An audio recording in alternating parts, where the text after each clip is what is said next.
Thanks for being here. You guys are great. You guys are enjoying yourselves. This table is loud as fuck. Welcome, guys. Do what they're doing. Be quiet.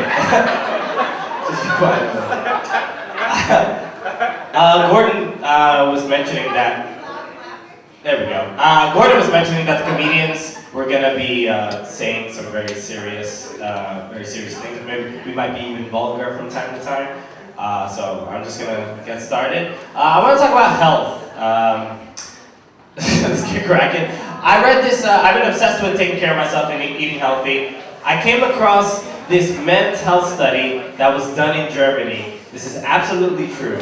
It said that men who stare at women's breasts live longer because it gets like their heart going, right?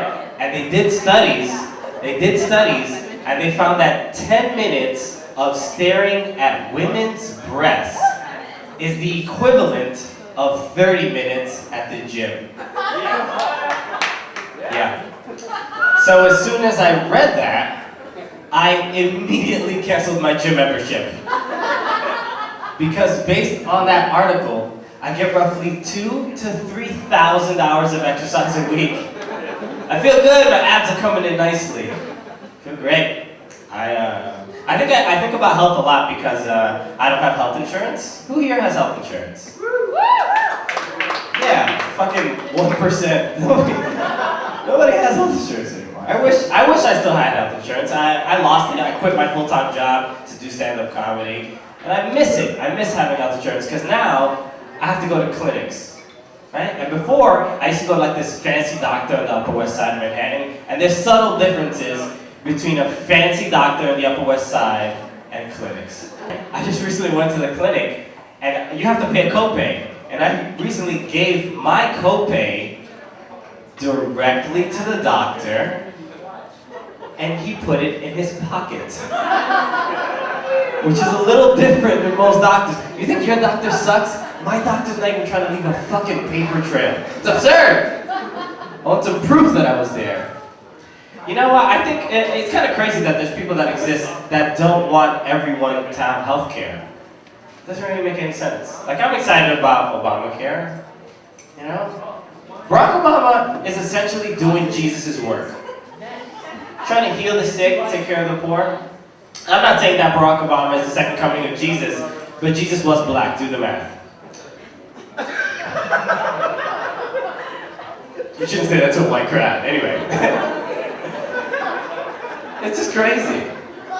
I imagine life is very cyclical. There must have been somebody in Jesus' time that didn't want him healing everyone, right? There must have been like some really sick guy, and he's on the ground dying, and he's like, and Jesus is about to go heal him, and he's like, no, get off me, bro. I'm not trying to get healed by some Jewish socialist. Where's your birth certificate? Birth Father God sounds Kenyan. I think about it a lot because I have a protective mom. Anybody else? Very protective. I have a very protective mom. My mom is just so worried about me all the time. It's kind of wild. Like, do you guys remember the meteor that hit Russia? Yeah. You guys are okay. So I didn't hear about the news. I didn't know any of this was happening. I didn't know a meteor was coming. The way I found out was because my mother called me and she said, honey, before you go outside tonight, just be careful. And I was like, Mommy, why? So because it's a meteor that might hit the Earth. And I think it's pretty adorable that my mom tells me there's a meteor about to destroy the planet with the same urgency she tells me to wear a sweater. It's pretty cute. It gets worse though. My mother calls me every day, she did it today, to see if I've eaten something. And I get so annoyed. I have to like yell at her. I'm like, Mom, I'm an adult. I have my own apartment. I pay my own fucking bills.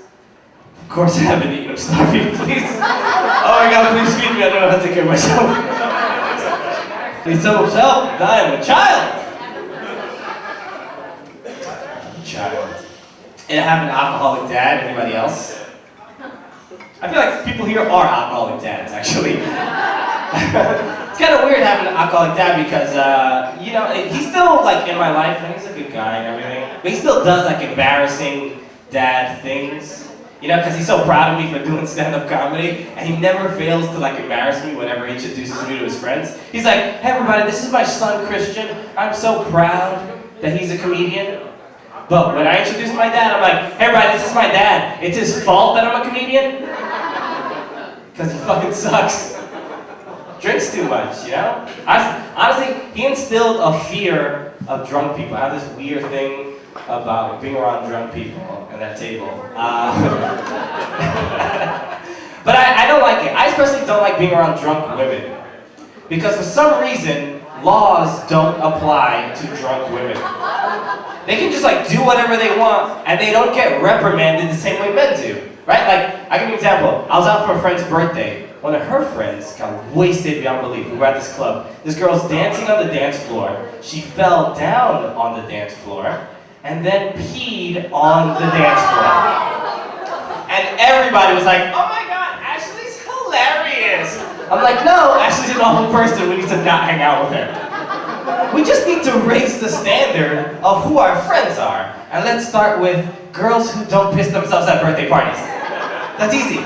Such an easy one. But this is what happened. We lost Ashley. We lost this drunk girl for 3 hours. We had no idea where she was.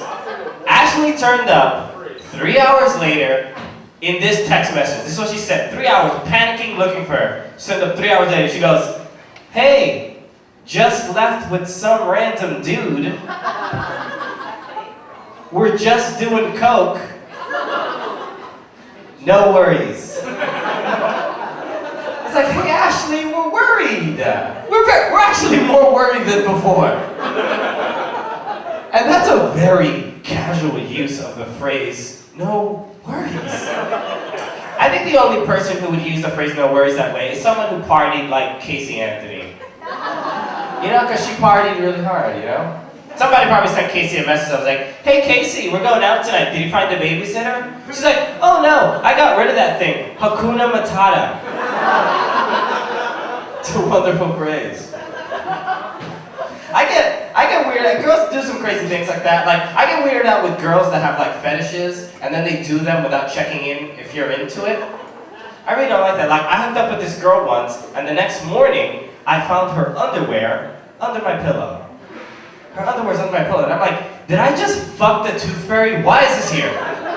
I don't want this. I'm a nice guy. I don't know why she thought I would want that. Like, I'm a nice guy. Like, I hung out with that girl on a Friday. And on Saturday, I sent her a text message that said, hey, thanks for everything. I had a really good time. She said, don't tell me thank you for having sex with you. That's fucking weird. So I said, okay, you're right. You're welcome. It's the least I can do. You guys have been great. Thank you very much.